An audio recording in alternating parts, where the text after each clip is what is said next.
My name is Marilyn Armstrong, and as a child I lived in Alice Springs. I lived in Hermannsburg. Mainly my father was working for the mission, and he worked for the mission church, Lutheran mission, and I travelled around with my parents and watched all the artists struggling to, survive on paintings. They were all watercolour artists. My family, Namatjura and Perucha, and they were all artists. And I moved into Alice Springs permanent in the 70s. I was a young woman trying to be independent and wanted a job. So I moved back to Alice, and I've lived in Alice Springs for the rest of my life. Yeah, I'm Peter Taylor, and I love my watercolour paintings, doing that. Yes, so yeah, I do one pretty near, 1 or 2 a week, So really? keep me busy. The reason the art centre started was we find it really hard selling arts in the mall or in the gallery in Alice Springs area. So Megan, most people would know the dot art, Aboriginal dot art here in Australia and overseas, but we're seeing something a little bit different in the watercolours. We are, yes. Of course, it all started with Albert Namatjura, famous watercolour artist and the first Aboriginal Australian to get citizenship. It was when 1967, wasn't it? Yes. Yep. And as you can see now, we are trying to continue on that generation through our Hermannsburg School of Art here at Nurjula. Although it's a European style of work, it's seen through the Aboriginal eyes of how they see the country. Yeah.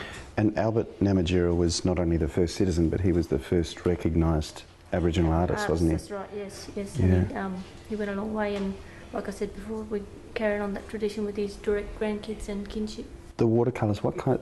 It's not ochre, is it? With this, the actual paint. No, it's actually watercolour paint. Yeah. Yeah, and as you can see, they all got their different styles and different colours they use, and to how they see, like I said, how they see the land.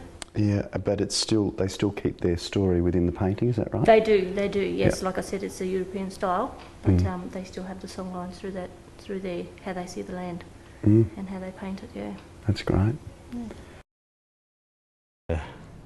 Yeah, I just like painting, and well, I'm getting a bit older now. I can't work much now, but I can sit down and paint, and enjoy my paintings. And that's down this way a little bit. You get a lot of sand hills, near 30 miles just down here, and you get these blue hills at the back there, and sort of reddish hills in the middle, and sand hills there, see, and well, the mighty gum trees, where ghost gums, they always seem to make the picture. Yes, and have a good time painting different places. Yeah, so it's beautiful painting. Yeah, we'll see this. Yeah, looking pretty good.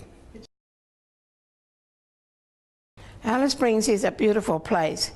It's a wide open space where you can breathe, where you can go and do anything you want, and you stay healthier. Everybody enjoys whether you like to fly or whether some likes to travel by cars, because with the caravan they can just pull over anyway, and they don't have to miss, like coming on the train you miss a lot of beauty spot, but when you come by a car you can stop and take a picture, and then you can walk and feel the earth and feel the fresh air. Well, they can experience when they're on the country what it feels like to be on the land, looking at what you are painting, and you can also feel what it means, because we are the children from the dreaming. We are.